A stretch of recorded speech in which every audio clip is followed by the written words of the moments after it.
Hey, welcome back to the channel. Hope you're having a fantastic day.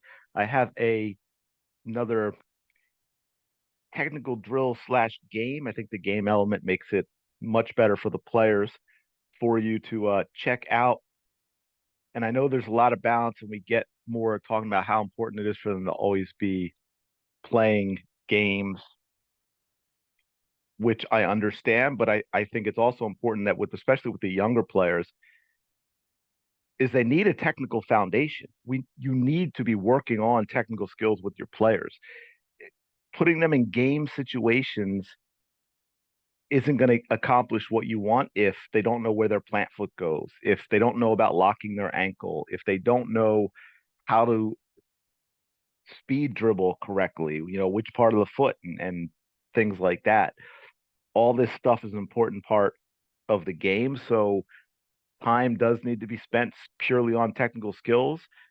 I know the issue is then transferring them, but also I think you get the boredom factor in there with young kids. So what I try and do is usually have some type of element of competitiveness. So I just kind of want to take you through this drill initially how I would do it, and then there are some different options and things you can do to make it, more difficult and more rewarding, I guess is another way to put it, or even more fun as well. So the basic idea starts like this. Now, depending on the number of players and how much of a conditioning element you want from this. You could have more lines. I started doing this. So when I had a 12-player roster when we started, and if everyone was there, I usually do 3 lines of four or 4 lines of three. But the basic setup goes like this. You can just usually have, 5 or 6 cones, and then 10 yards space to another cone. And again, this can be determined by age and skill level as well. As it usually 10 yards here, and I would use my 4 foot pop-up goals here. And so it goes like this. You have a player. I got to move these separately, so I'm just going to leave the ball out here. But you have a player that just boom, boom, boom, boom, dribbles to the cone.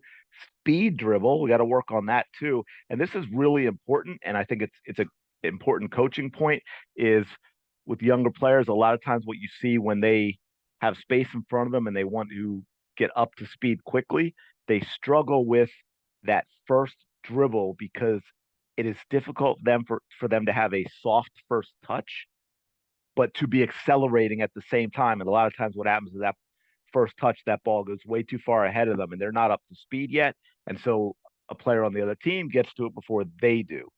So that's why this is also actually a really important element for you as a coach to work on as well. They get here and they speed dribble to here, and then they have to then this becomes working on just a good solid pass, and which also translates into the ability to finish in the box, right? You want to go inside when you want have that opportunity inside the box to go hard inside of the foot into a corner.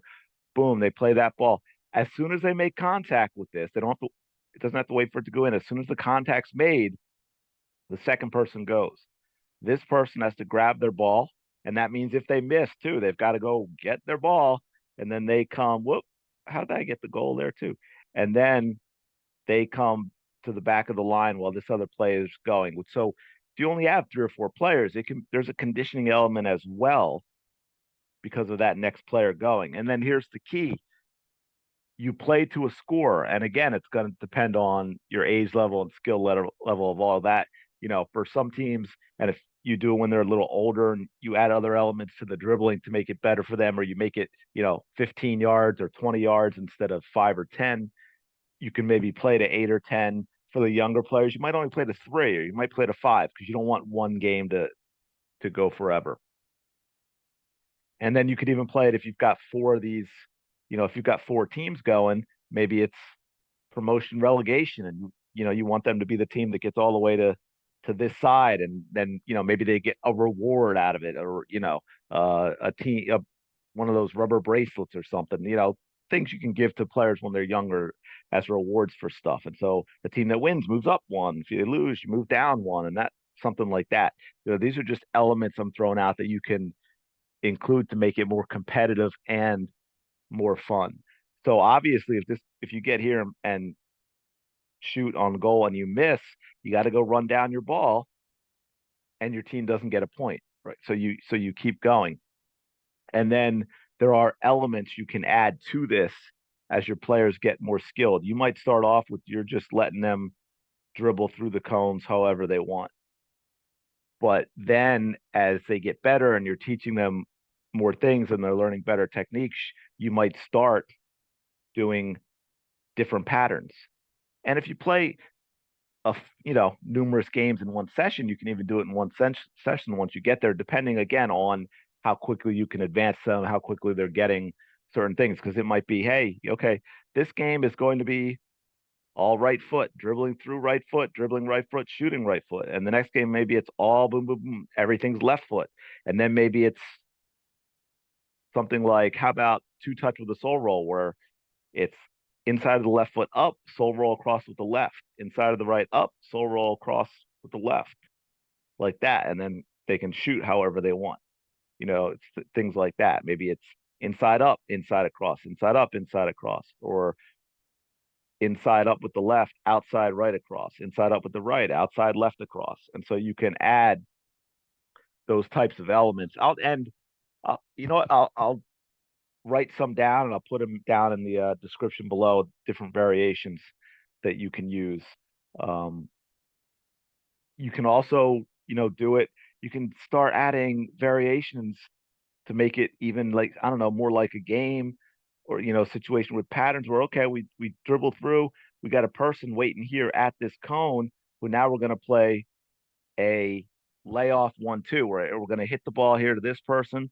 They're going to lay it off for this person to run onto, and then it has to be a one-time shot.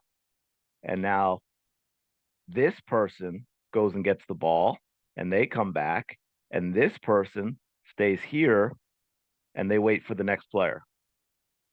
And if you don't have the goals to do this, you can use cones. Obviously, that means if they make it, they're still chasing. But then another option to get other things involved is, say, instead of this, you have a player here, and to make it count, so you don't have them just running down passes. To make it easier, maybe to count it, you still put cones, right? And so the pass has to be completed through the cones. If you miss the cones, this person obviously want to hustle and get to it as quickly as possible, but it doesn't count as a point. But now you're playing that pass to them. Now this person who receives the pass, they're dribbling all the way back here, and the person who passed it is going to be the next person here. And so you start getting other elements into the game. And again, you can use your imagination to progress things. Maybe now you advance it and you start really working on the touch where the pass goes, and the first touch has to be through the cones, or the pass goes and this player has to open up and take a directional first touch that goes outside the cone, and then they go get it and they speed dribble back. So you can see there's all these other elements that you can add to this game to both make it more difficult, even though it's all technical, but you get them going at speed because they're competing with one another.